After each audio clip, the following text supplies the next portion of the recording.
Welcome to the Boston's Big Four podcast. Cast.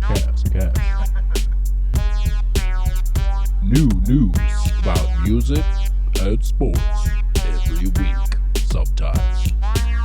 We're in.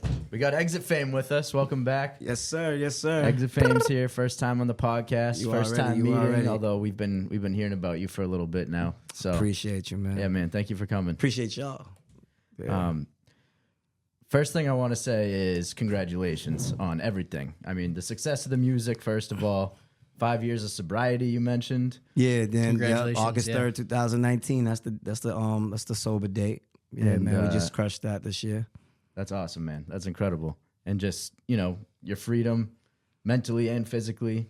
Absolutely, man. I don't know mentally too much. I'm all trapped into the hip hop, but I get what you're saying. Yeah, definitely. I got my freedom back mentally. You know what I mean, in life. Yeah. Yeah. So congrats. Just wanted to give you your flowers for that. I appreciate your man. story is incredibly inspiring. We see your name a lot these days. I would say we were talking about it like 3 years ago. You started dropping albums consistently, right? And you're 10 albums deep in that time. 10 projects under Exitfame. Yeah. Yeah. So, and I think, a lot of people have gravitated towards you and gotten you on their platforms and whatnot. You see your name a lot. And I think, the music speaks for itself, obviously, but I think the story of perseverance and everything It's definitely the story, yeah. It inspires a lot of people. Yeah. It's definitely the story. That was one thing as an artist where you get to learn about yourself and what's carrying and what the people are gravitating to. It's hands down, it's the story over the music. Yeah. You know what I mean? Yeah. And I think when people are listening to an artist, they want to know that person. They want to know who they're listening to. And you're very transparent. You let people know who you are, what you've been through, where you're going. So it was the only way. As I rebuilt myself, it was the only way that I could make this comeback into hip hop. And I come from a generation of hip hop where authenticity was what this is based upon. Yeah.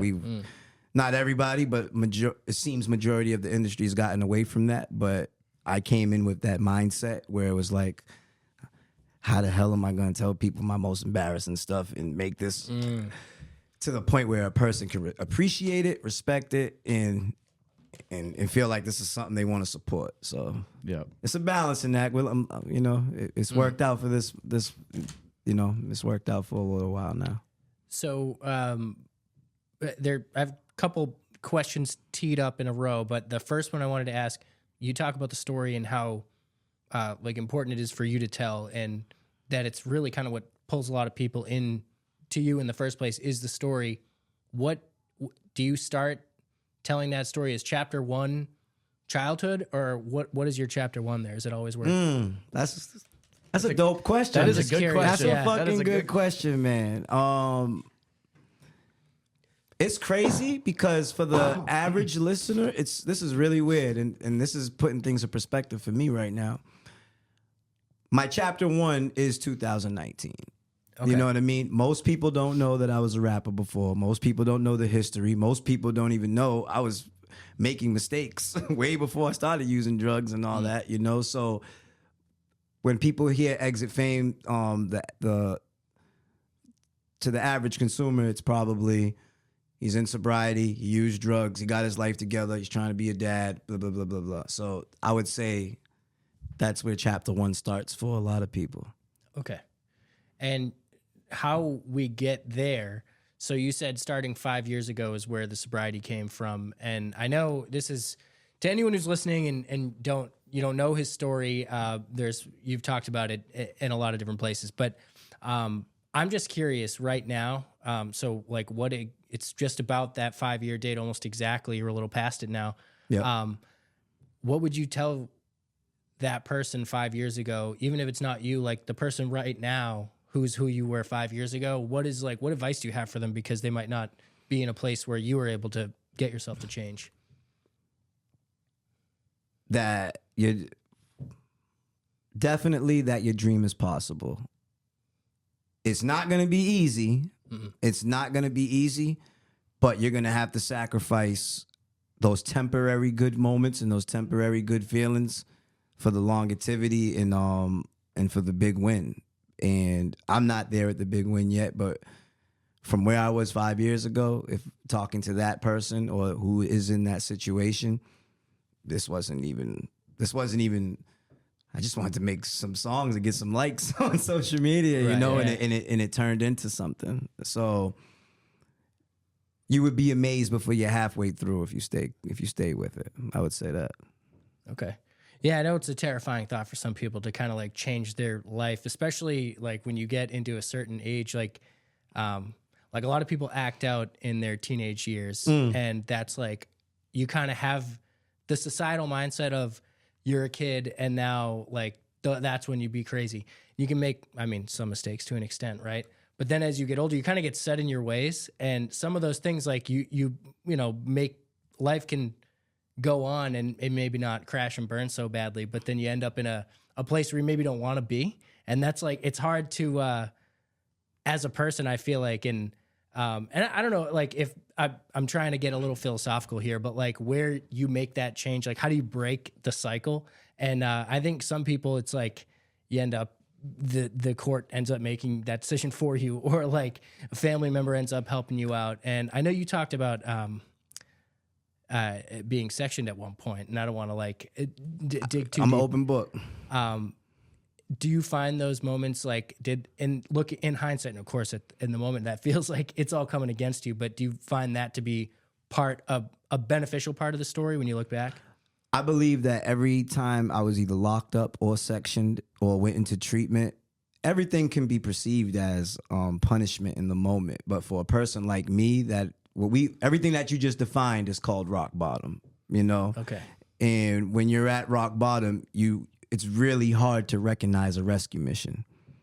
Right. And those were all rescue missions because from the way we're living, and not just off of drugs, but people are dying in all different forms of ways now. So it's like there are people that did the things that exactly the way I did them that are not here anymore. Mm-hmm. And I had enough of God's hand and grace on me where maybe a court had to intervene. Maybe a section had to intervene, but I didn't die yet. You know what I mean? So it's like you get those rescue missions, and then if you get to the other side of it, then you can have the perspective where it's like, that thing saved my life. But like you said, you don't feel like that when it's happening. Exactly. You know? Yeah. So a lot of what is now that story is being poured into your music, and you said you feel like you've gotten more traction on this authentic, what you're just authentically pouring out there, versus just like manufacturing. And I've probably said that verbatim about other people who have had that same realization where you're making music for other people originally, and now something happens, you either maybe just musically want to change, or you have some life event that makes you just rethink how you're doing it, and then only authentic you goes into the music, and then it happens all the time, man. More popular. Yeah, it happens all the time. You got an agenda, and you just kind of going with it. You know what I mean? You're just kind of going with it, and just naturally what you do, it's the truth, and that's what ends up coming out. So, yeah. Makes sense. And the music you were making before this, like, I'm going to call it the reform, I guess, 5 years ago. Right. The music you were making before then, was it consistent? Was it like once a year? I'm not familiar with the catalog, to be honest. So now that I look back, it's crazy. I made a post, a Throwback Thursday post today, for Fame, who I was before, Fame Flint. And I had just came home from jail at that time, and kind of piggybacking off of a historic legendary group back then called Triple Threat in Boston. And I had some ties with them, my dog Winter and everything like that. And I had to be a short run. You know what I mean? Like, it went from 2012, 13. My dad died in 11. Can't just skip over that. We're gonna get to it, but no. But I'm just trying to. I was trying to answer that part first. Okay, yeah. It ended. Fame Flint was done in like 2014. Okay. You know what I mean? It was over. Yeah. And then you didn't put out any music again for another 6 years, 5 years? Shout out my man All Rhymes, Dover Street up in Brockton. He has the last Fame Flint song that never been released. And I want to say that was done in 2016, maybe 16, 17, but I was at the studio and we was just playing around and see that when you're out there and you're doing what I was doing, and for anybody that's listening or watching, using drugs, running the streets and being all that kind of stuff, you get these moments where these rescue missions happen, and then you get these little tiny moments of a little clarity, you know what I mean? And for me, I thought I think I can just drink and I'm not gonna do this. So I think I can do this and I'm gonna do that. So I had one of those moments at a studio, and shout out the rest in peace, Unk Dane. She brought me to that studio that time. And yeah, I want to hear that shit. I want to hear Rhymes. I'm gonna hit you up after this, man. All Rhymes, man. He just dropped the project. He's a good dude, but I want to hear it. I forgot how it sounded, but that was the last Fame Flint song. Okay. Yeah. And then no music in 2017. Nothing. 2018. Nothing. That was rock bottom at that point. Yeah. Rock. Ooh. Yeah. What was the 2019? I guess was the worst, but the reform came in 2019. But okay. Yeah. So is there one specific moment that was a turning point for you when you were at rock bottom where you finally felt some hope? What was that moment like? Or that transition It's not just all at once. Yeah. It's sporadic little periods of time where a moment of clarity comes in a fucking crack house basement. Yeah. You know what I mean? Or you're sitting in a jail cell and you can't make bail for $200. You know what I mean? And it's or for me, your mom calls you and the police are at your house looking for you, and you're just out on the streets and you have $0 and it's over for you. So those moments of hope came at different points, but I would say the hope came when I finally got real with people, telling people what's going on, because then it introduced me to being honest, and being honest introduced me to accountability, which it just showed me a way of living, which ultimately, like we just talked in the beginning, was the freedom. I was like, oh, there's freedom in being real, and there's freedom in this. The truth to set you free, cliche, stuff like that. So I was like, that was the hope that I don't have to live this way. And then they got these things in treatment where they got we got a thing in recovery called commitments and stuff. And it's people you seen that were fucked up in the game. People that he ain't lying, and these people are coming in with multiple years clean. And not to say it's all about the material things, but things that dope heads, alcoholics, and crackheads are not perceived as having. They have these things now. They have peace. They're homeowners. They run businesses. They're driving nice cars. So you see these people where you're at rock bottom, and it's it creates a spark of hope. Yeah, absolutely. Absolutely. So when did you get in the booth for the first time again as Exitfame? I was definitely, where did I go? You know what? It might be All Rhymes again. Okay. Yep, it was in Brockton. That was the first studio I went to. He actually has a whole project. God forbid, if something happened to me, he could put out a whole project of Exitfame. He should. He has the raw songs of Exitfame when I was getting sober. Shout out everybody who was involved in that. We had plans for this project. I think it was Revenge or something. It was dope, man. The thing we was talking about, the harmonies and stuff. Yep. He got some stuff. He has the first project of Exitfame, and that was the end of 2019. He got at least 11 songs from me. Okay. Facts. So it sounds like he's got some Patreon exclusives. Yeah. He or if definitely people want to pay Skrelly bucks, which I don't know if I can say Skrelly bucks anymore. What, Martin Skrelly? Yeah, because I used to make this reference that if someone had hidden tracks that people could pay Martin, remember that dude Martin Skrelly? He's paid $10 million He for bought the the Wu-Tang Wu-Tang album for $1 million or something. I thought it was $10 million. Was it? I don't know. It was a lot of money. I thought it was $1 million. It might have been $1 million. I don't know. I make stuff up sometimes. 10 million. Yeah. You gave him $1 million for every Wu-Tang member. Which maybe would have been a fair trade, but I guess anyways, he's like, I think he doesn't even have the album anymore. I think he has to like return it or something. He Yeah. didn't want to. He didn't even care about Wu-Tang. No, yeah, he was trolling hard. But I used to call it Skrelly Bucks, but I don't know what the new thing is for people to throw down for that Patreon exclusive. I don't know. Yo, Rhymes, that's the second time he popped up in a podcast. That's great. I'm gonna have to hit him up. We're gonna have That's to a sign, hit him and up. I feel like you guys are now overdue to drop something together. Yeah, man, he's a good dude, man. But he has the original Exitfame songs. Yo, no, he don't. Hold on. Okay. My nephew Chris, he had like his own little setup at my sister's house. And he had a setup, and I recorded 2 songs while I was in the halfway house. Then I went to All Rhymes. So Okay. Well, Chris, stop holding out. Yeah, right? Chris has the original first Exitfame songs recorded. He has. Okay. Okay.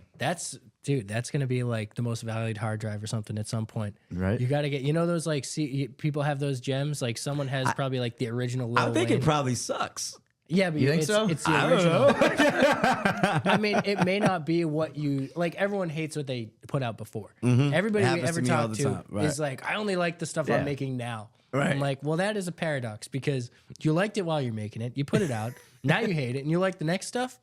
Come on, make it be mine. But Okay.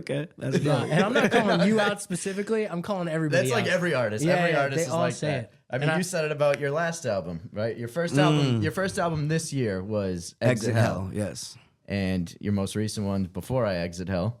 Before I Exit Hell, yep. And you mentioned on the High Street podcast that you didn't like how Exit Hell was received, right? No, I felt like I take like I was just saying, I'm all about accountability because there are great people who were involved in that project. Yeah. Shout out Easy Street, Mel Go Hard, the features that came through for me, OT the Real, Terminology. A lot of people came through for me. And there's more features. I'm not trying to skip anybody's name. King Ace. It was I hate naming names because then you got if you forget one, it's like Right. Yeah. Off camera, we were talking about if he doesn't list him, he doesn't like it. That was just off camera. does this shit that all was the just time. off camera. Yeah, that's not true. Everybody that was on the project, thank you so much. But I take the hit on that because I didn't understand taking your time. And now I don't put release dates on stuff no more. I don't do that to myself no more. Like, Didn't you do it on one of them? It was like produced in 2021. Probably everything up to Exit Hell, I did that. Okay. This is gonna come out on this date. This is how it's gonna be. This and that. It's like you as an artist, you So do it's just your surprise releases now? It's not surprise releases.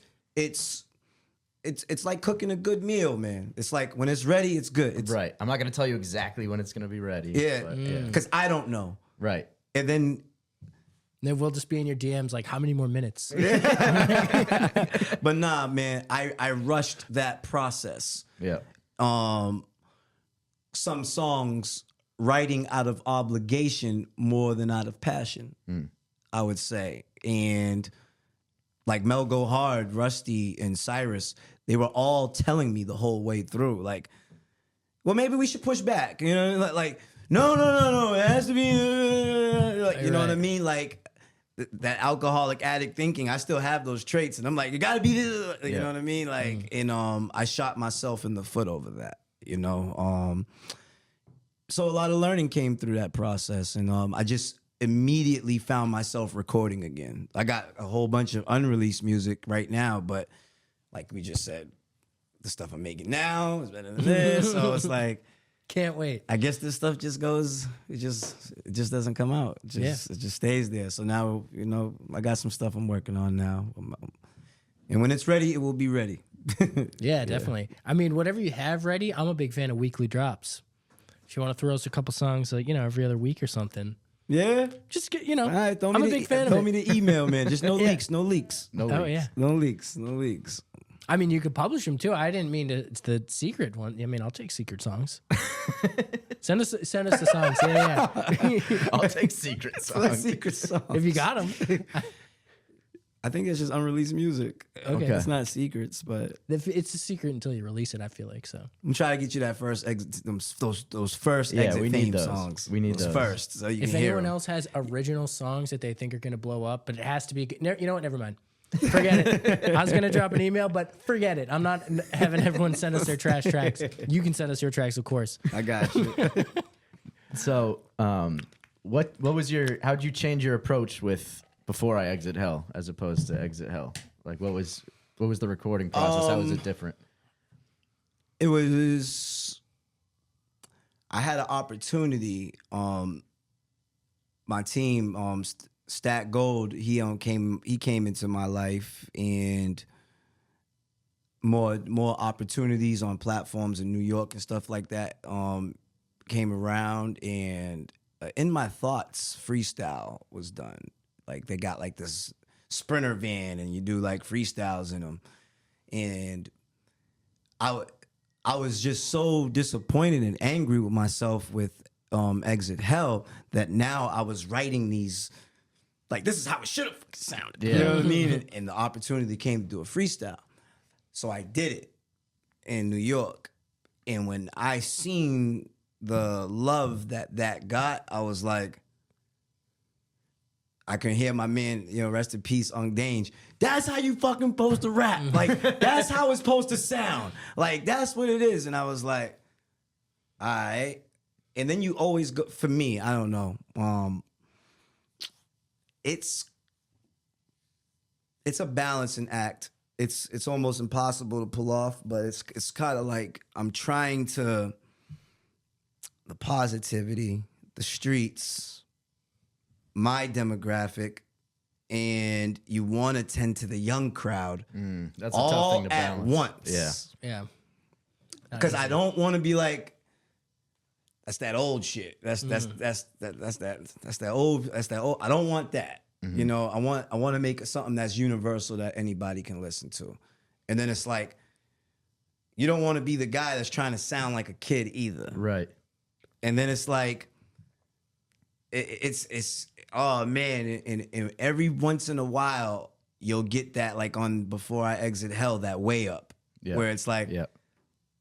everybody's cool with this, like, Yep. and then it shows you something of your lane, your demographic, your sound. Yep. And shout out, like, 8-Zip, he put me on to that earlier on in the year about finding your sound, finding that producer, finding those beats, finding that, shout out work, you know what I mean, that BPM and all of these little intricate things that make the big picture. And I don't want to say that was 100% achieved with Before I Exit Hell, but You're moving towards that. it showed me, I was like, all right, I got some direction. Like, the Yeah. GPS is back on, you know what I mean? I was Yeah. like, all right, cool. So that's what that did for me. That makes sense. And it's hard to be calculated like that, especially like, it sounds like you had the right people telling you, like, find the sound. Because when you don't, sometimes I feel like you can tell yourself like it's better than it is. Like, you hear it and it's like, oh, It's like, the worst. You kind of like round out the off notes in your mind and stuff, and it sounds better. And then try to show it to someone else, and it's like showing a TV show to someone. You're like, it sounded better if I turn the volume up, or like, you just like are always trying to explain yourself. Yeah, man. But having the mindset of like, this worked. Let's try a different version of this. Did that work better? Did it work worse? So Now, it's a go double, back. but it's a double-edged sword. Because right now, while we're talking about this, there is a creator or artist right now who says, "Fuck that. Do what you like to do, Right. And if they don't like it, fuck it." And it's like, I agree with that too, to a certain extent. To an extent, because you can't say if they don't like it, fuck it, because you need people to like it. So it's like, damn, how do you say it, man? It's damned if you do, damned if you don't. Yeah. But what platform do you have to make the call like that? Right. I think Tyler, the Creator, said something like that. I do what the fuck I want to do. If they don't like it, they don't like it. And he's a great example. He of embodies that, that definitely. Because of the fact of who you are and your platform. Tyler, the Creator, how many years he's been out? Like 12 at least. 14, Yeah. 2010. So let's I go would say. back 14 years ago. I don't think he can say that. Yeah. And then it works. Oh, well, you mean like so because he says that now, but if he had said He it when says he it now. started, yeah. Your resume and who you are and what you've done. All right, cool. Yeah. Yeah. And You got everyone's that. just like, 14 years ago, I'm trying to make a name for myself. I'm trying to prove to you people like Yeah. I don't think you can just be like, fuck what they think. Like, oh, totally. and I imagine I doubt there's he some didn't take exceptions. notes. There's some exceptions that got in the game with. I think that was how Wu-Tang was built. Yeah. You know, like, but that's a different era in time. Mm-hmm. You know what I mean? Like, that was a different era in time. Now it's like, this is what we want. We don't want. So it's very important to find your own sound, find your demographic, and find the people that support you. Being transparent earlier on in Exitfame's career, I was a person that was focused on social media likes, views, and all this kind of stuff. And then during COVID and all this kind of stuff, they find ways to buy likes, buy views, and all this kind of stuff. And it was something that we experimented with and realized that this shit doesn't matter. It doesn't do anything for you. People, these numbers do not equate to ticket sales. These numbers do not equate Especially if they're fake. to real streams. Yeah. You know what I mean? Oh, it's actually misleading you. Yeah. I'd rather have 40 real supporters Of course. than 50,000, you know, like yeah. it just I know, didn't make sense. I mean, I have, I know I have to always artists- keep it real. I know artists that have 3,000 followers that could sell out a room faster than artists with 25,000 followers. yeah. you know? Facts. There's So- artists with 50,000 followers that I don't know where they came from. And it does not seem like they have that Nobody type of knows who support. they are, but they Yeah. have 50,000 followers. Some people it's with crazy. 127,000 followers. That seems and I- very specific. yeah, I don't know. Look it I don't know up. who we're talking about. Hey man, I came into this thing being transparent and being real. In the beginning and during that time when I was trying to figure it out and trying to do things, it was like, oh, we can do this, we can do that, we can do it. And it just, you got fucking all these people from Pakistan and India in your comments, and it's like, what the fuck Yeah, is this, yeah. bro? They're just like, send bulbs. Yeah, it just wasn't a good look. Yeah. Yeah. You know, so we And you stopped. can really tell when it's fake too. Oh, so like did they're you not do that? fooling Yeah. anybody. Okay. I- Yeah. and Oh, it- you did and the fake followers thing? We did everything, and Okay. I went through everything as a creator trying to do this thing. And You're the first person to say you did that, so I appreciate you being up. Thank you with for it. admitting that. oh yeah, there's like we just said, even down to admitting I did drugs, even admitting I was a bad parent. I'm a person. Exitfame is built off transparency. Yes, definitely. So I'm always gonna tell you my fuck ups. Yeah. I'm always going to tell you my mistakes because in the end of the day, I'm here to help people and show people and guide people. And there's an artist right now where that is looking appealing. Don't do it. Don't do it. I promise you, the 8 supporters that like what you're doing, if you feed into the 8 supporters, the 8 can turn to 16. My math is not that good, but I don't know what what's You plus just nailed 16. it. Huh? Oh, yeah, 32 would be, 32. Would be What's, next. what's yeah. the next one? 64. 64. We can keep going. 128. Oh, man. But it doubles. All right, we're getting too high now. But it doubles. But it doubles, man. The Yeah. support doubles, and it comes organic. And then you see some, and you can tell the artists where it's organic. You can Oh, yeah. see it. Absolutely. You know what I mean? And I'm not gonna do the names, but Yeah. and I'm just such a fan of it, and I watch it. You know what I mean? Like one of my favorites is Feed the Family. You know what I mean? Where it's just like, yo, like this shit's real, bro. Yeah. You know what I mean? Like that is dope, man. And I learned a lot from them. So within the last we're going in 2000, so it's 24, 23. Yeah, the last attempt to do that type of stuff was 2022. And yeah, we left that behind, and yeah, we rebuilt, and we moved forward, and now it's to the point where tickets can be sold, and Yep. and we're learning from it, man. We're learning from it. So So when you say we, is this a specific team that you're talking about? Yeah, shout out. We're not doing the names. Team All right. chat, my team chat. Y'all Shout out know to the team chat. Shout out to team the team chat. chat. I love y'all, and they deal with my shit, you know. And I got some real heavy supporters in my corner, man. And it's crazy because these people are trusting you and your vision and your experience. And they're willing to pour their resources, their time, their money, their energy into you. So it's a responsibility to have and then show love. And that's why anytime you see a post, like my first time, shout out Tange and all them, my first time getting 20,000 organic views.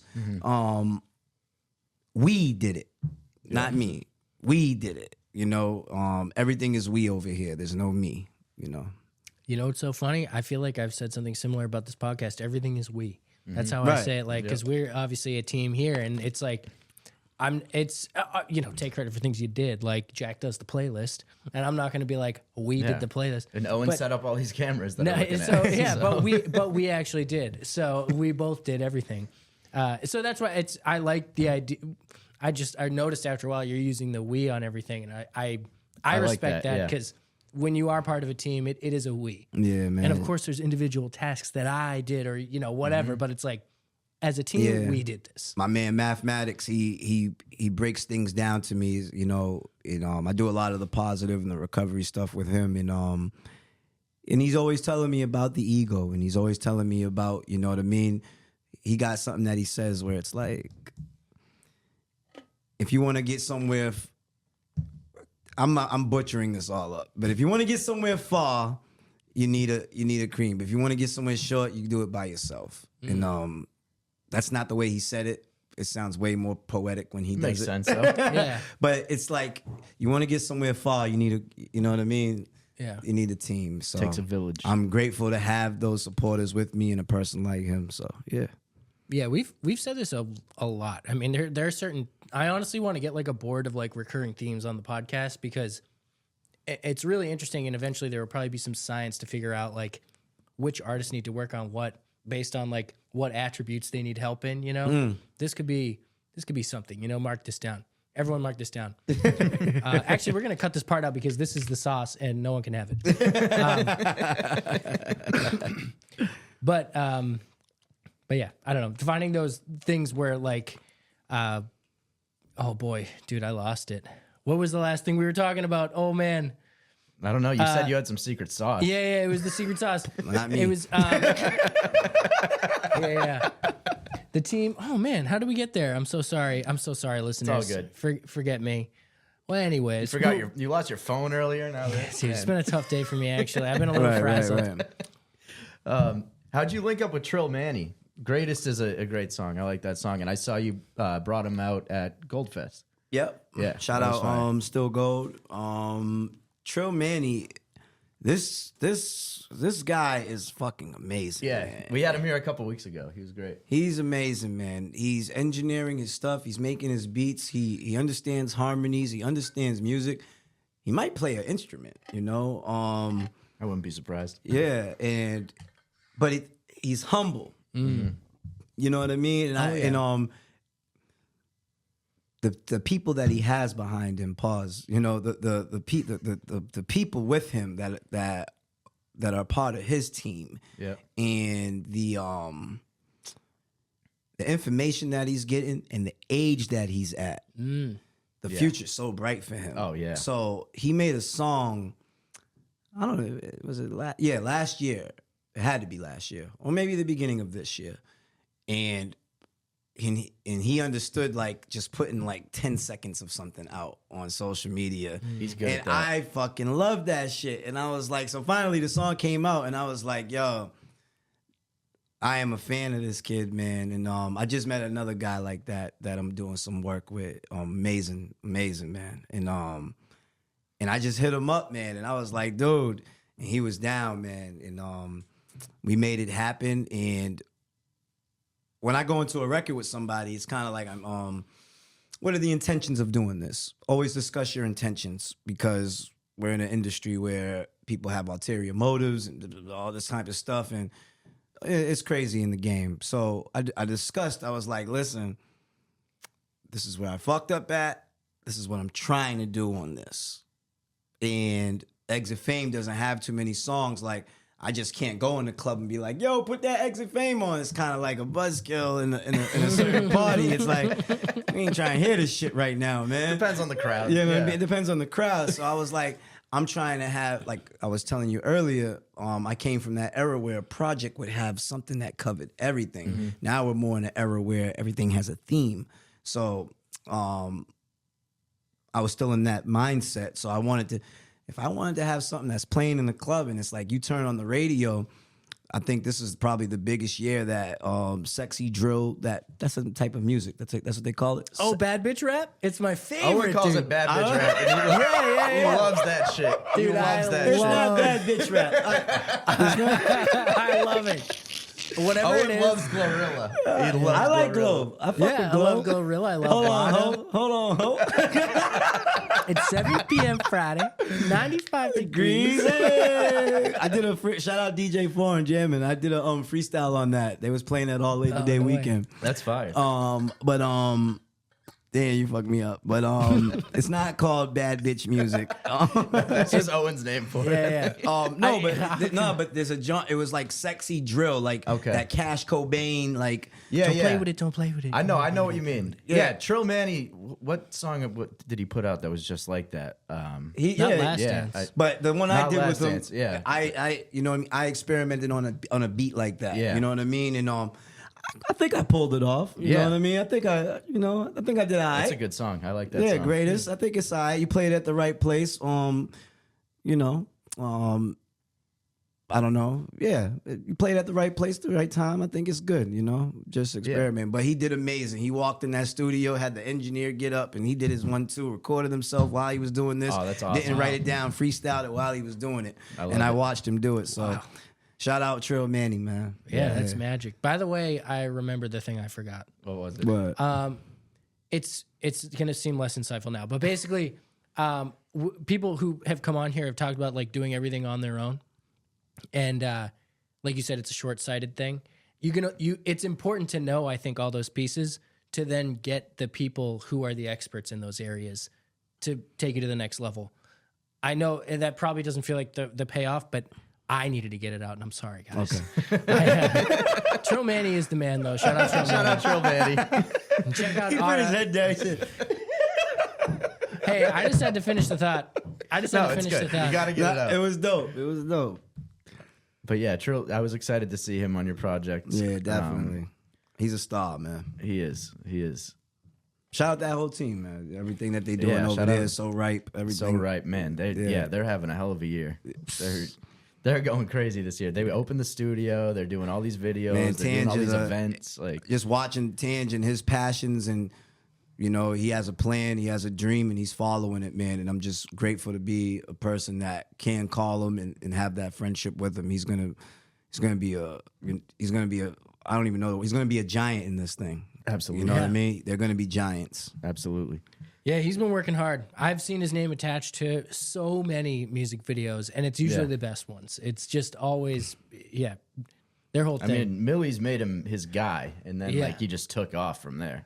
Millie saw the vision. He was like, I need this kid with me." Yeah, that's dope. Yeah. So I noticed you were on what's that kid's name who does the Danny videos? Jake Scally. Jake Scally. That dude's so funny. You were in one of his videos. Yeah, we got Danny in the detox. Yeah. oh, no You know, way. I'm a recovery coach. I work in treatment, Yeah. so it was a good idea. He's actually a person. He's actually sober. Yeah. he's actually in recovery. He's a good fucking Which guy. is No way. that makes it even funnier. Yeah, his he's actually- jokes. he's- like, he's a knowing that really- he's actually been through that. It makes Yeah, his he's comedy been through. even better. And I was like, oh snap, you know what I mean? Shout out King Ace too, because King Ace was the one who threw that alley oop to me. Yeah. We was down here doing something with the YouTuber Tommy G. Oh, yeah. Yeah, we was doing stuff with him, and that's how that whole thing came about. So Did you do a deli skit? what's that? Tommy, No, he didn't do is the this deli one. the different Tommy or No, it's Tommy G does deli Tommy skits? Guerrero? he does the deli skits. Him and Prosciutto Poppy, they have this thing.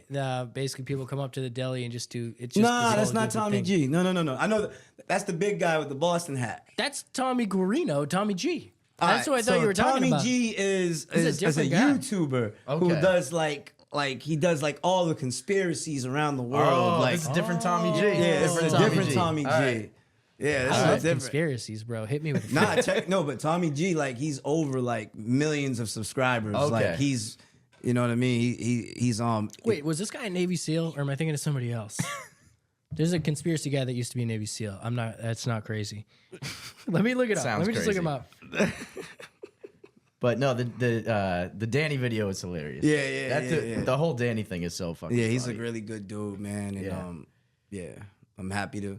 And now I got a friendship with him. You know what I mean? Yeah. So it's dope, man. With this, with hip hop and the culture, what it does and how it brings people together, no matter the color, no matter the age. Yep. And it brings people together where you can laugh and chill and everything like that. You know. Yeah. We're doing this right now because of hip hop. Right. You know, that's how Right. powerful it is. So how important is like comedy to you? Just joking around, laughing, because Well, obviously, I'm a big ass kid. Yeah. I just realized with TikTok and algorithms, if you go through my like For You, it's nothing but funny shit. Yeah. You know, I have to laugh. I laugh at shit you're probably not supposed to laugh at. You know, Same. that's the funniest shit sometimes. Though. That's I just thought about a video. I be seeing Send me some the link. shit. Yeah. Bro, we should exchange memes. Be careful, we'll send you 80 a day. It's 80 crazy. vile memes a day, dude. They're not all vile. They're very funny. Yeah, they they're are. They're very good. funny. There's yo. a lot of funny people on social media. Yeah. My man. algorithm's fried though. I have the I mean, it's the same as you though. Like with that crazy comedy, Yeah. just love it. Yeah, just love it's- Yeah, I like the one with the the dude. He dresses as like the tree or the bush, and the people walk jumps by out and him. scares No, people. he just Is puts this like one arm out. Dax And I go, Flame. Yeah. I be, oh man, the people's reaction. I'd be like, yo, this dude's gonna get killed one day. Yeah. I know. I mean, if the environment started touching me, I'd be thinking like paranormal shit. Like I'm like, this is a ghost. I just like kill you. Yeah. I see one person. Don't fucking do that. Why would you do that?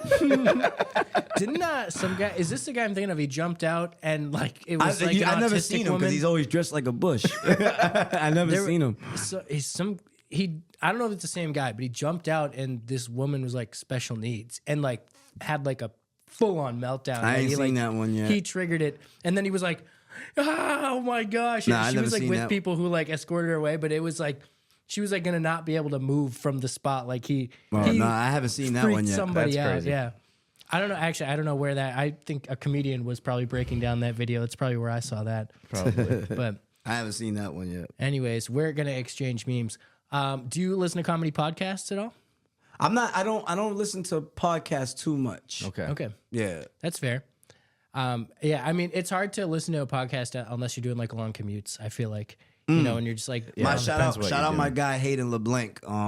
Oh, you brought him out at Goldfest too. Oh, that's my brother, man. Yeah, I didn't know who he he's was before that, Yeah, honestly. he's been with Exitfame from the beginning. South Boston kid.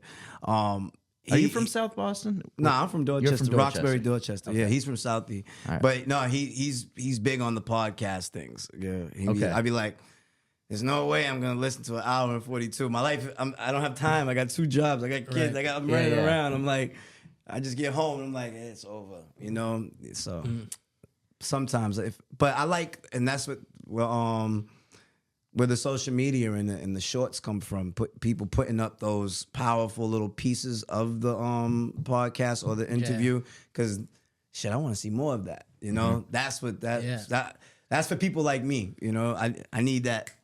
that's how I started getting into podcasts at all because clips were coming to me and Oh, I'm yeah. like, Yeah. oh, this is hilarious. This is hilarious. And I'm like, I feel like I've seen 90% of this podcast through clips.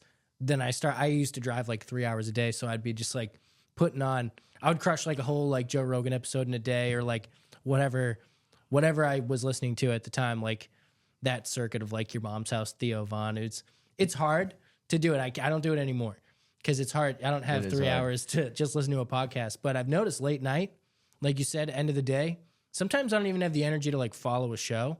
I'll just like put on people talking. Yeah. And then I'll end up just like falling asleep to a podcast of like people talking. Okay. So I don't know.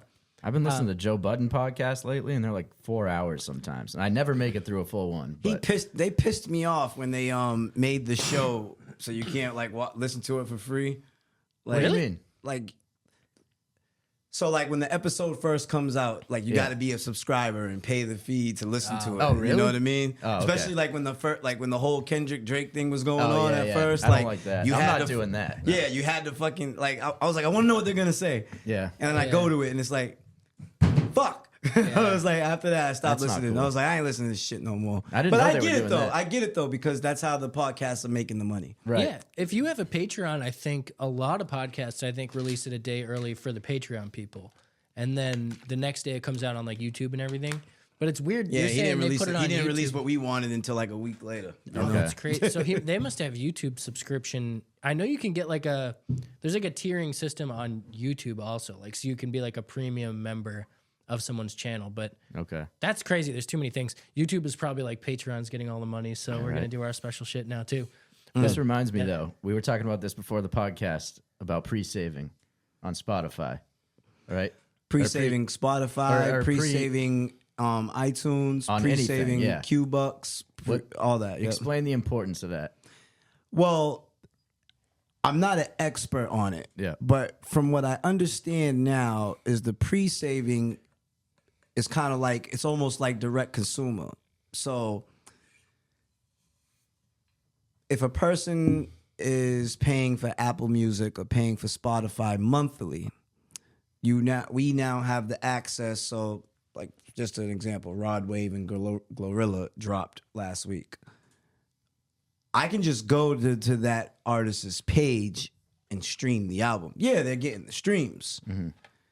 But as a supporter and as a fan, in the way it used to be, it's like, so they got this 60-day period, like the album's coming, be the first to get it, $10.99, and then you press that.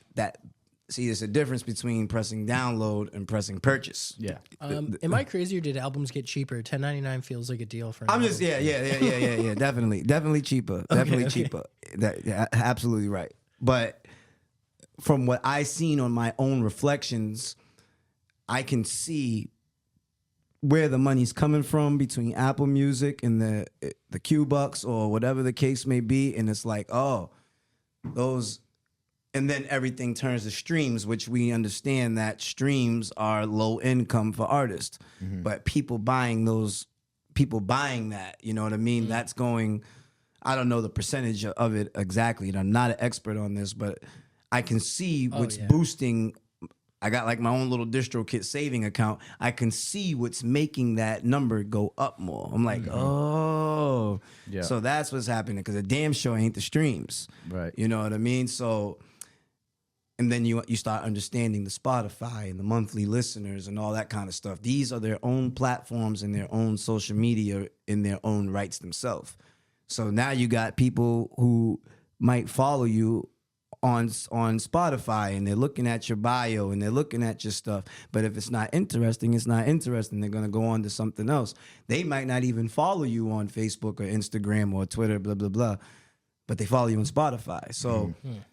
I learned that I have to tend to a whole different crowd now. I'm like, you guys kind of showed me that too, because I was like, I remember in the beginning when I found out what you guys were about, and I was like, why the fuck didn't I make the list? You know what I mean? And I was like, oh damn. And I was like, you? I was like, no, you didn't snub me. I didn't fucking release anything. Oh, okay. There was no new release. Yeah, there was nothing. So then I was like, oh. So when I put something out new, it make the list. If I see it, which I try to see everything. You know what I mean? And I was like, oh, shit. So this same thing with the Spotify listeners, the engagements. And just like if you're a person that's on social media, there's different levels to open up and things to achieve. And it's the same thing with Spotify, like putting your merch on there, your bios, putting this, like getting that stuff. You earn more things on Spotify. So the more things, and if a person's buying merchandise, you're making money off of it. So, and I am a rookie in this information, so I do not know it all. I'm giving you what I know thus far. I think learning. we're all just learning as we go. 'cause I'm learning it's as I go. changing all the time. Yeah, too. it's changing all I go. But then you watch people like Feed the Family, and Bandcamp has been around forever. Yes. But Bandcamp and what they did, they started hitting direct consumer. Yeah. You know what I mean? A couple artists have done it now, but Feed the Family, Buddy Rock, High Neef, and you know what I mean? My man Dunny and all of them, what they were doing. If we want this project, you got to buy it, and that's going directly to them. Yeah. And I ST was Nack like, does that a lot too. Yeah, I was like, Yeah. I was like, yo. So now we're learning. I keep learning as I go on. I just wish I did this shit when I was a little younger, you know. But Yeah. I'm rare. Some people say I'm right where I'm supposed to be. So Yeah. Better late than never. First of all, I hate this shit. but it's not even late. But it's not even late. Yeah, it's just whenever you get a chance. There's no like time frame to when you have to do things anymore. We've talked about that. I mean, everyone wishes they did something a few years earlier. It's just like hard Yeah. to. Right. We all have those regrets. It's hard not. But those pre-sales are one thing I do know. Not 100% yet, but I do know that the pre-sales are equated to how Billboard and iTunes placements are made. I don't know the exact number. What we thought we were supposed to hit, we was way off. So, but there's a certain number of pre-sales and all this kind of stuff that you get that gets you charted. You know. So Does it have to do with like playlisting too? Like those. I don't know yet. Yeah. Maybe. Pakistan. Those like Spotify sponsored playlists. I wonder how people get on there. It can't like, be streams. Yeah. So it can't be streams But couldn't we because pay a the bunch of album people can't to be pre-sale? streamed before the pre-sales. Right. So it got to be Yeah. pre-sales that's getting this shit on the charts. Right. You know what I mean? Right. Oh, probably, yeah. It can't, because how you gonna stream something that's not out yet? I also, and to be Right. honest, I don't know exactly how it works behind closed doors, but I feel like a lot of the time, like the charts. And please, someone sound off in the comments if I'm There's wrong people here. that are watching this that know this information right Yeah. now. Yeah, and if they Help can fill, us. They're gonna be like, you guys are basically, stupid. my understanding And they're is looking that, at us like, they don't know what the fuck you're talking about. so I think we the- don't. The charts probably, I imagine, like any company, there's like a board of people that decide something, and they're given a list, and a lot of And those who are lists. these people? I want to know who they are. Well, they're They. the people that work They're at called Billboard. they. It's just the, Yeah. the board of Billboard, probably, and then they have the board of Billboard. yeah, the board of directors, definitely. And then We need names. yeah, I'm sure you can find them. To be honest, I bet it's not as hard as you My think. man Tech can find their My names. question is, I has got a anyone funny story ever about some looked shit it up? like that, man? But I bet the labels submit as many as they can, and they probably, because it's a club, like listen to the labels first. So the first like 50 Yeah. people are always going to be submitted by a label. It's never going to be somebody who got the most pre-saves in their city. That's true. Like you'd think that they would look at that more, but I don't know if that's part of the whole thing. You know, they're in that Well, club. at this point, they're definitely looking at numbers because music is becoming, it's almost becoming to the point, almost, because you always need the machine, I say, but it's becoming to the point that the record label might not be needed anymore. Right. It's moving that way. It's we're going in that direction. You know what I mean? So they're definitely looking at the numbers because nobody wants to put what are those things, like a car that don't work? They call it a lemon. Yeah. Nobody wants a lemon. You know Right. what I mean? And it's like we just put all this fucking shit into this person and it didn't work. You Yeah. know? So it's like we want to guarantee for our money if we're gonna get behind this guy and do this shit. Yeah. And how do we know that it's a guarantee? The numbers. the numbers and And consistency. the ticket sales. If this is the first single he's put out, The like, only ever, thing then- that I think that can't be manipulated or compromised at this point are ticket sales and results. Okay. I don't think you can. It's not like you can. People have now. Shout out Spotify. They have made it so you can't. Now they're cracking down on people buying fake streams. They've cracked down Good. and they'll take your music off if they detect something. Love that. So they, those are being manipulated, but I don't think you can buy fake tickets. No. I And wouldn't think artists so. that are selling tickets are getting deals and getting bookings. I think some people buy their own tickets and say they But sold then they out would do a show and nobody would Yeah, be nobody's there. in the crowd. I've seen it. So they say it's sold out, and then you go, and it's not. Well, it's the same like- venue that I've seen sold out, and it's way more crowded. You can't even move in the venue, and it's Yeah. like there's a lot of space here. He said there's a lot of space here. Yeah, so I've seen people do it, but I forget what it is. I don't know. If there's a will, there's a way. There's always something that we don't know, and there's always a new scam going on. There's always some shit that's behind the scenes that someone's watching this right now, and they know it, and they're like, ha, ha, ha. There are ways to check, because the venue will say if it was a sellout or not, and I think the venue knows by the receipts, like 50 tickets went to one credit card. Like, that's not a sellout compared to... Right. Also, I think... sales versus who actually shows up too, because they're going to count. They have like a room capacity, so they're going to know how many people are in the room. So it wasn't. That's a what the sellout. Red Sox used to do all the time. Or I don't know if they still do it. They'd be like, they oh, would. yeah, like 1,000 sellouts in a row, but like there's clearly people that didn't show up. Yeah, so yeah. They're just buying their tickets it's back. all fucked up, man. But organic is the way. Organic is the way, man. Knowing what you're doing and because music is always therapeutic. Podcasts have become therapeutic. They're all forms of therapy, and people are getting helped in more ways than you know by just listening. Even you guys, what you're doing. There are people that tune into this thing because they need their daily fix, whether it's rap, singing, podcast, blah, blah, blah, whatever it is. The best thing that you can do without compromising it, the integrity of what you're doing, is organic. And this is from a person that has learned the hard way. So... yeah. Okay. So, if the stuff that you would have considered in the past, like inorganic, oh my gosh, I'm forgetting what you called it. Fame Flint. Fame Flint. That's what it was. Well, that was an era where numbers didn't fucking matter. Yeah. That was a different time. Would you yeah. ever- Numbers didn't matter. What did matter at that point? What That was- you was really living what you was doing. okay. Oh, interesting. Yeah. You know what I Okay. mean? That didn't. You know what I mean? There's still a few of us that's in the Boston scene that's around, and I'm grateful to be back around it. But there's a few of us that are still here that. Like, you know what I mean? Like Millie's, he was there. You know what I mean? That is still Last Days. A couple other ones that are still around that are living off those principles. So that's pretty cool. Yeah. No. So I'm kind of wondering though. There's a little bit of a. Is that not, in maybe the wrong way? That's also organic. It was super true. organic. I went back because the thing about my Instagram, you see, what's his name? Zuckerberg. He runs the Insta.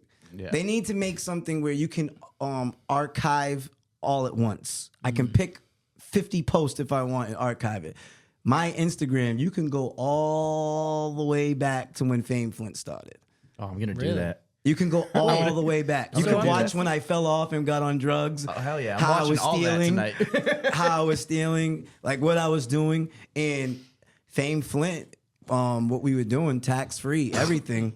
We were like lit in the city. Like we were lit. Like we had shows and people were coming to them. We was doing shows with Last Days. You know what I mean? Doing things with Millie's, like doing all these things and more artists, way more to name. And I might have 12 likes on social media at that time. Yeah. It was Didn't matter really. Social media didn't matter. Yeah. The numbers didn't matter. It was like, what are you really doing in life? You know, and that's. Yeah. You know, that was that era. Those days are gone though. That's done. Well, probably for the better, I'd say. People don't need to go do. I mean, some of the stories you talked about. I mean, I did hear your High Street interview. You mentioned like somebody coming to your house and attacking you. I mean, like I things got like shot that. at my house. Yeah, got Like- stabbed in my house. Got shot at my house. Yeah. Living lifestyles where things like that are more of a when than an if. Like it's kind of I think it's just better that people kind of. But you know what though? How would I say it? The old Kanye, and that whole group, the Lupe Fiascos, there's way more artists that I'm forgetting. Even Like when the backpack rappers kind of? like that whole movement of culture-based rap music, authentic, but it wasn't about people like having to sell drugs or people having to hold guns. It was because I got most of my family. I don't have a whole family full of criminals and stuff. I got college graduates in my family. I got business owners, homeowners in my family, and they grew up kind of like that way. So that wave was coming in of hip hop, and in that authenticity, it was like you watch it now, and now it's to the point where it's like, now that is what's the cool, you know what I mean? Yeah. And the minority is the street stuff and all that kind of stuff. Yeah. And you go to these shows and you see these young kids, and it's like they're either in college or they're undergrads or this and that, and their show is packed and it's lit. You know what I mean? Like they was Wu-Tang in '94, and it's all just talking about whether they're getting through depression, anxiety, boyfriend, girlfriend issues, blah blah blah blah blah, and they ain't killing nobody, rapping, and the people are feeling them. And I watch these things with these, there's so many artists to name where I watch it. You know, I'm not even going to go to the naming, but in our city, definitely. And I'd be like, that shit's dope. I'd be like, they're just being themselves, and they got to go to a show and they ain't got to worry about, well, we got to bring the thing to the show because I don't know, it was like, that's how it was for us. Yeah. And still is, you know? So it's like, damn, man, like that freedom and that, and that creativity and authenticity of the music. So hip hop's come a long way. Definitely. The diversity you see at hip hop shows now is crazy. It wasn't like this. Yeah, it wasn't like this. I'm not just talking about races, like all ages, genders, everything. Yeah, no, it's cool to see, and you know, it's evolving. The genre's evolving. I think that there's always going to be respect for authenticity, though. I'm happy drill music's on the way out. Are you? I can't, like, I didn't want to be a hater. I didn't want to be like a hater or nothing like that. But like when Dog Pound and that West Coast music or Mobb Deep, like when gangster rap was like in the 90s, it wasn't like glorifying like killing somebody. Like you would never hear somebody like, like dissing dead people. Like, I felt like there was a shift. No matter how, and these were the real gang. Like I never heard that in music before. Yeah. I never seen that before. Like hoodie on, mask on, strapped around, try to run. He ain't get that far. Who's that? 22 GZ. I don't know that song. And then they talk about. Did he just rap? Yeah, he's rapping. I spoke it. He said he's rapping. He's rapping. He does that sometimes. He'll just rap. Oh shit! Yeah. And if anyone wants to see me spit bars, send me a DM. I just stopped. Like, is he rapping? But well, that song immediately came to mind with the 22 GZ. I'm like, one of the bars is like, we didn't kill him, but we paralyzed him. And I'm like that was like a win in the conversation. I'm like, yikes. I don't want to even think about that right now. I'm like, oh my gosh.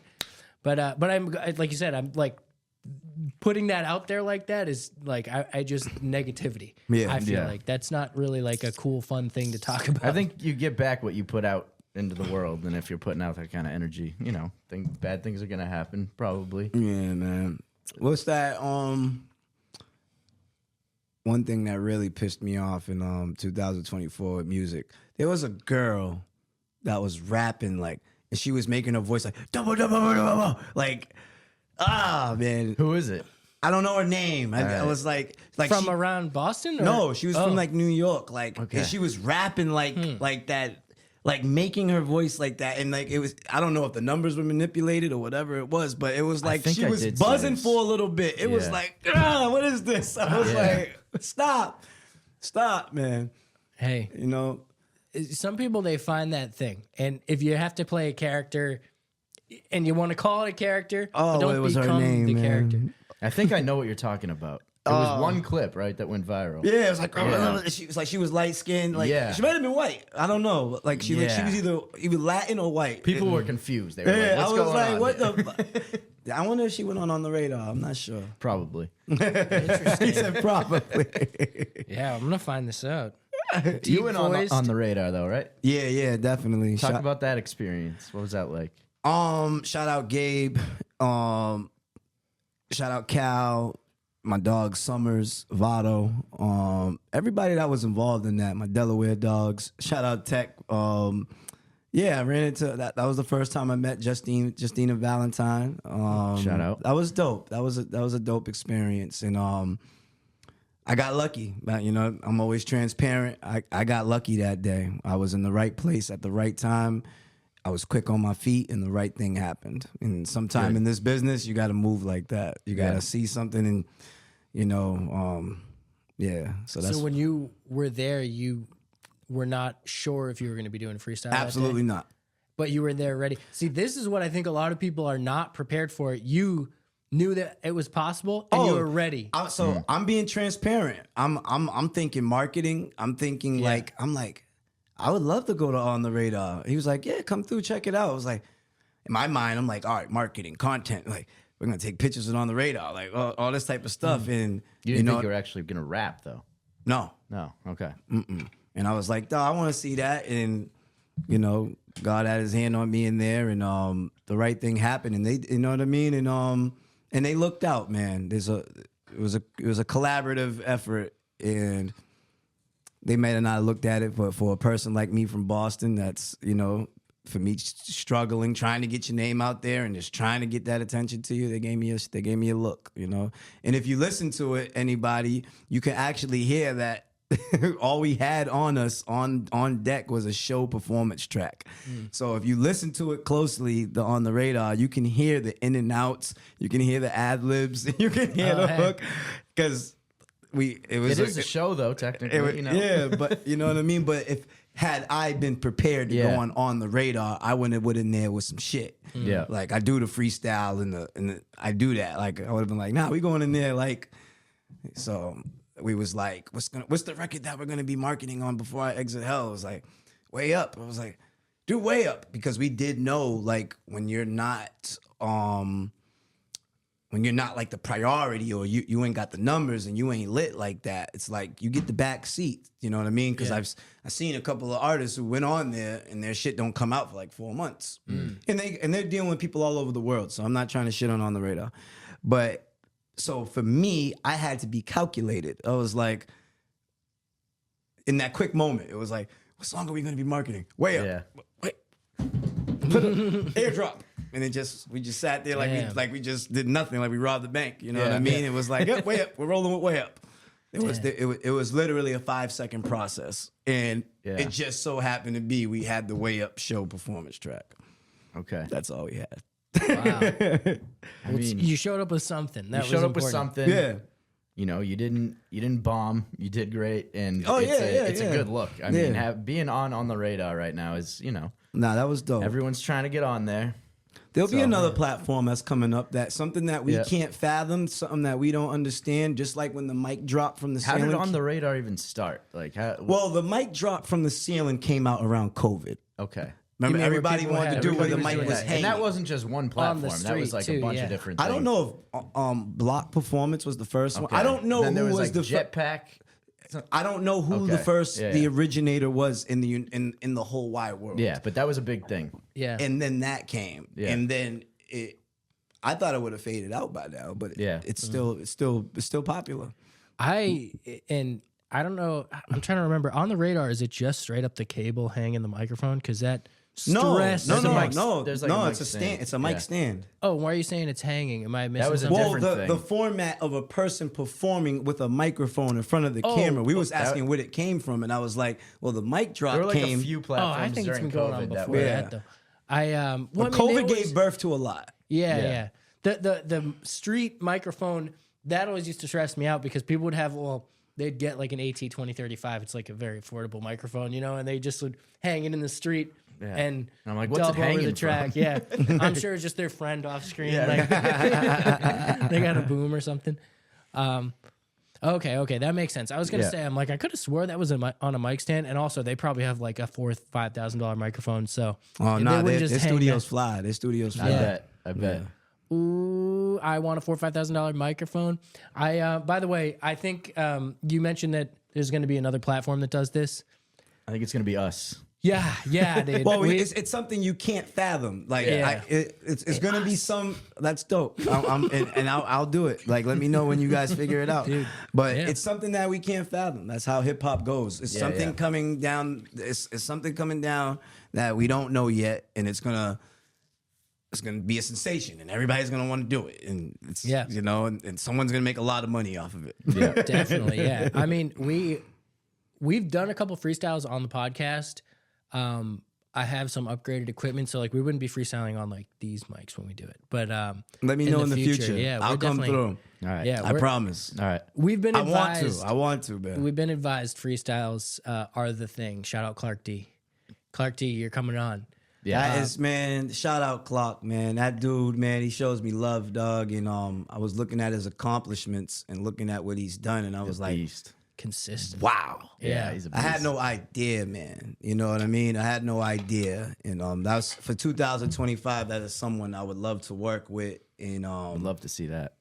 in his respect, he is the definition of someone that what I was talking about, like trying to blend all the world, all the demographics in one. You know what? I was he was the first artist that came to mind when you mentioned He is the epitome of like filling a room with just like, you know, generally positive music, like, you know, Yeah. just bringing people together with not spreading negativity or whatever. And he has can his do it- finger on the pulse of like young people and the old heads too. like he has both demographics and he does it well. And I was like that, and he has in his love for the art, the originators of this shit and where it came from. And I don't know bro like that. We've talked like through social media a little bit. I met him Yeah. a couple times, and his love for the his love for the craft of hip hop and him expressing that about the freestyle, because that's my meat and potatoes when it comes to this, like